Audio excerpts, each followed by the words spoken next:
বন্ধুরা চলে আসলাম আবারও সকাল 9টার দিকে। হ্যাঁ, 9টা না 9:30 বাজে, 9টা বাজে চলে আসলাম হাঁস মুরগিগুলো দেখার জন্য। যদিও ছাদে আজকে প্রচুর গরম, তারপর হালকা বাতাস বইছে, হাঁস মুরগিগুলো বেশ আনন্দেই আছে মনে হচ্ছে। আসসালামু আলাইকুম ওয়া রাহমাতুল্লাহি ওয়া বারাকাতুহু। খালেদা এগুলো পক্ষ থেকে ছাদ বাগানে সবাইকে স্বাগতম। বন্ধুরা বেশ হয়তো তাপ প্রবাহ চলছে, আমি ভুল বলেছিলাম, সরি। তো এই গরমের মধ্যে হাঁস মুরগিগুলোকে টিকিয়ে রাখা বড় দায় হয়ে গিয়েছে। হ্যাঁ, উন্মুক্ত অবস্থায় বলুন আর খামারে আবদ্ধ অবস্থায় বলুন, হ্যাঁ সব এক অবস্থায়। দেখেন এই যে এখানে একটু ঠান্ডা মাটি, মানে মাটির মধ্যে পানি দেওয়া ছিল কালকে বিকালে, সেটাই মোরগটা এইখানে সেই ঠান্ডাটা নেওয়ার জন্য চেষ্টা করছে। এই দেখুন এই যে একটা ভিজা মাটির মধ্যে বসে সে একটু ঠান্ডা হতে চাচ্ছে। হ্যাঁ, আবার আম বাগানে দেখেন কত সুন্দর আম ঝুলছে আম বাগানে। হ্যাঁ, তার কাছে এটা আম গাছের নিচে বসে আছে। যদিও বেশ আম পড়ে গিয়েছে, মানে আমগুলো পোকা অ্যাটাক করে বসে পড়ছে। আমি ফরমান ফাঁদ এনে দিয়েছি, তারপরে কোনো কাজ হয়নি। দেখেন কত পোকা মারা গিয়েছে, কিন্তু আমগুলো সব শেষ করে দিয়েছেন, যার কারণে আমগুলো ঝরে ঝরে পড়ে যাচ্ছে, পচে। তো বন্ধুরা আসলে কষ্ট করে মানে রত্ন মিলছে না, কারণ হচ্ছে এই যে পোকা, এই ফল ছিদ্রকারী পোকাগুলো আমার এই যে ছাদে প্রত্যেক বছরের থেকে এই বছর বেশি ক্ষতিগ্রস্ত হচ্ছে। সব আম পচে পড়ে যাচ্ছে। আজকেও 5টা আম পড়েছে। দেখেন একটা গাছে কি পরিমাণ ক্ষতি করেছে। দেখেন এই যে রস পড়তেছে, এই দেখেন এই যে এখানে সিদ্ধি করে দিয়েছে, এই যে রস পড়তেছে দেখছেন। তো এইভাবে প্রত্যেকটা আমই সে সিদ্ধি করে নষ্ট করে দিয়েছে।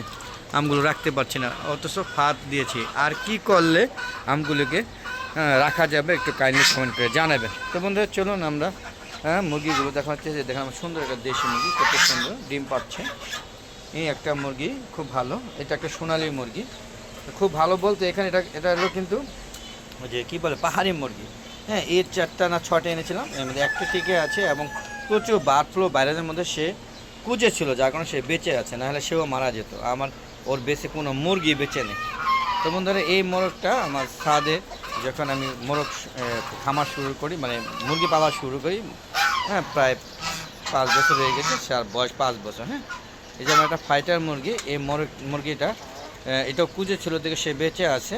এর মোরগটা মারা গেছে, ওর জুটিটা সে বেঁচে আছে, ওর জন্য একটা ফাইটার মোরগ খুঁজবো, আসলে সময় পাচ্ছে না। তো নাহলে বংশটা আসলে অ্যাকুরেট বংশ পাওয়া যাবে না। আমি অ্যাকুরেট বীজ নেওয়ার চেষ্টা করছি। এই যে রাজহাঁস নতুন বাচ্চা, হ্যাঁ নতুন বাচ্চা, একটা বেবি বাচ্চা, এখন তার বয়স 3 মাস। হ্যাঁ 3 মাস 2-1 দিন হবে আর কি। অনেক চেষ্টা করার পরে যে সাদা একটা রাজহাঁস হ্যাঁ বাচ্চিয়ে রেখেছি, সম্ভবত এটা হাঁসা। আরেকটা আছে সাদা, ওইটা হাসি, ওইটা এই যে এটা হাসি, এই যে একটা হাসি, এটাও সাদা। হ্যাঁ, মোট 5টা বাচ্চা টিকাতে পেরেছি। সর্বোপরি দেখতে পাচ্ছেন এই যে হ্যাঁ গাছে পানি দেওয়া হয়। এই যে আজকে গেলাম সবজি, এই যে কলমি শাকগুলো কেটে নেওয়া হয়েছে, দেখতে পাচ্ছেন এই যে এগুলো কেটে নেওয়া হয়েছে। তো বন্ধুরা এই 3টা খাসে আজকে হয়ে যাবে, আর এগুলো আবার একদিন নিব। তবে এবার কাটার পর ওদেরকে একটু সার দিতে হবে।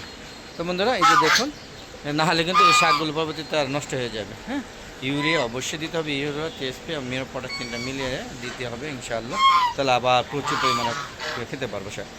তো বন্ধুরা দেখতে পাচ্ছেন এই যে আমার রাজহাঁসগুলো, এগুলো পুরান রাজহাঁস, এগুলো প্রায় 6-7 মাস হয়েছে, ডিম পাচ্ছে না। হ্যাঁ, আরেক বছর দেখবো, বয়স হয়ে গেছে, এদের বয়স প্রায় তো 4 বছর হয়ে গিয়েছে দেখে। হ্যাঁ, কিন্তু গতবার প্রচুর ডিম পেয়েছে, আর ওরা ডিম পারলে অসুস্থ হয়ে যায়। হ্যাঁ, ওরা 6টা এক নাগাদ ডিম পারছে, 6টা অসুস্থ হয়ে মারা গিয়েছে। তাই এগুলো আর ডিম না পারলে বেঁচে থাকতে পারে, আর ডিম পারলে মারা যায়, এই ভয়টা রয়ে গেছে। এই দেখুন শৌখিন মোরগ আর দেশি মোরগ একসাথে আম বাগানে, দেখুন আমার কত সুন্দর একটা আম বাগানে একসাথে তারা হ্যাঁ ঠান্ডা খেতে আসছেন। প্রচুর তাপপ্রবাহ চলছে কিন্তু এখনও। হ্যাঁ, বাতাস বলছে দেখে কি রাগ করে বাতাস বন্ধ হয়ে গেলো কিনা আমি জানি না। তো বন্ধুরা চলুন আমার লেয়ার মুরগিগুলো একটু দেখান। এগুলো মাশাআল্লাহ এখন বড় হয়ে গিয়েছে, 3 মাস হয়ে গিয়েছে মাশাআল্লাহ। একটু দেখাই, কবুতর তো নাই এখন। এই দেখেন ফ্যান চলছে, দেখেন ফ্যান দিয়ে দিয়েছি। হ্যাঁ, ফ্যান দিয়ে দিয়েছি। এই দেখেন আমার লেয়ার মুরগিগুলো মাশাআল্লাহ বড় হয়ে গেছে, দেখেন। হ্যাঁ, 3 মাস প্লাস হয়ে গেছে, 3 মাসই হয়েছে। দেখেন মাশাআল্লাহ কত বড় হয়ে গেছে। আগে ভিডিওগুলো দেখেন কত ছোট ছোট ছিল, আর এখন মাশাআল্লাহ কত বড় হয়ে গিয়েছে। তো আর সাথে থাকবেন, দেখবেন ওদেরকে কীভাবে রক্ষা করতে। 8টা এনেছিলাম, তো 8টার মধ্যে 7টাই ঠিক আছে, একটা মারা গিয়েছে। মারা মানে প্যারালাইজড হয়েছে, স্ট্রোক করেছে। আর এখানে 4টা মিশির ফার্মে আছে, 4টায় টিকে আছে। এর আগে আনছিলাম এই যে 50টার মতো লেয়ার মুরগি, সবগুলো মারা গিয়েছে। তো এবার কমায় আনছি, আল্লাহর মধ্যে টিকে গেছে। আর কবুতর এখন টোটালি দুই একটা আছে, কিন্তু এগুলো খুঁজে পাওয়া যায় না। কই যে আছে, এই যে একটা দেখা গেল, এই যে একটা দেখা গেল, হ্যাঁ 3টা এখানে। হ্যাঁ, আর ওই যে ওদের ঝুঁটিটা মনে হয় মিসিং হয়ে গেছে। ওই যে কি বলা হয় যেন, এটা হুমা কবুতর একটা ঝুঁটি ছিল, ঝুঁটিটা খুঁজে পাচ্ছি না। তোমাদের চলুন এখান থেকে বেরিয়ে যাই। আর বন্ধুরা, আমার ভিডিও যদি ভালো লাগে তাহলে অবশ্যই আমার চ্যানেলকে সাবস্ক্রাইব করে পাশে বেল আইকনটা ক্লিক করে দিবেন। তাহলে ইউটিউব চ্যানেলের ভিডিওগুলো 4টার পরে আপলোড করে থাকি, কখনো কখনো একটু আগেও করি, মানে 3:30 পরে আপনারা দেখতে পারবেন। 4টা পরে আপলোড করে থাকি, বা 4টা মানে সময় যখন পাই আর কি, তবে 4টা প্লাস মাইনাসে আপলোড করে থাকি। দেখা আমন্ত্রণ জানাচ্ছি। তাহলে নতুন নতুন ভিডিওগুলো আপলোড করার সাথে সাথে আপনাদের ইউটিউব চ্যানেল নোটিফিকেশন আগে ইউটিউব চ্যানেল চলে যাবে। আর বন্ধুরা, পুরান ভিডিওগুলো আপনারা যখন খুশি তখন দেখতে পারবেন, যে কোনো টাইমে আমার ছাদ বাগান কীভাবে শুরু করেছি, কখন থেকে শুরু করেছি, এবং কিভাবে হ্যাসেল পোহাতে হয়েছে, কিভাবে আমার হাঁস মুরগিগুলো মরক লেগে ধ্বংস হয়ে গেছে, সব ভিডিও এখানে আছে ইনশাআল্লাহ। তো বন্ধুরা, দেখতে পাচ্ছেন আমার রাজহাঁসগুলো ঘুরছে। আর বন্ধু, আমাদের ফেসবুক পেজ আছে মিজান এগ্রো বিডি, ফেসবুক পেজটাকে অবশ্যই ফলো দিবেন। ফলো দিয়ে সম্পূর্ণ ভিডিও দেখে সুন্দর সুন্দর মতামত দিবেন, কমেন্ট করবেন এবং শেয়ার করে সবাইকে দেখার সুযোগ করে দিবেন।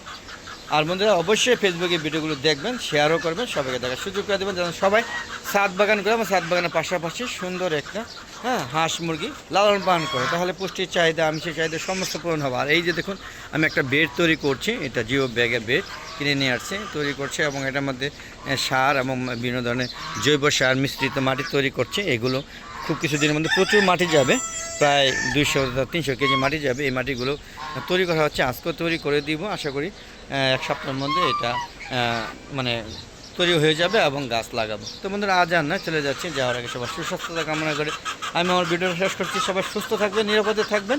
আর অবশ্যই এই প্রচুর গরমের মধ্যে ঘর থেকে কম বেরোবেন, প্রয়োজন না হলে বের হবেন না। আর বের হলে অবশ্যই ছাতা ব্যবহার করবেন। আর সবাই ছাদ বাগান করবেন, তাহলে এই যে যত গরমে থাকুক এই ছাদে কিন্তু এসে একটু সময় কাটাতে পারবেন ইনশাআল্লাহ। প্রকৃতি কখনো আপনাকে ক্ষতি করে না।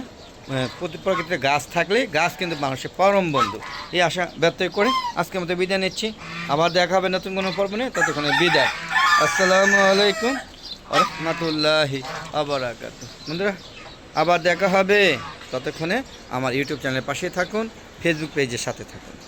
খুদা হাফেজ।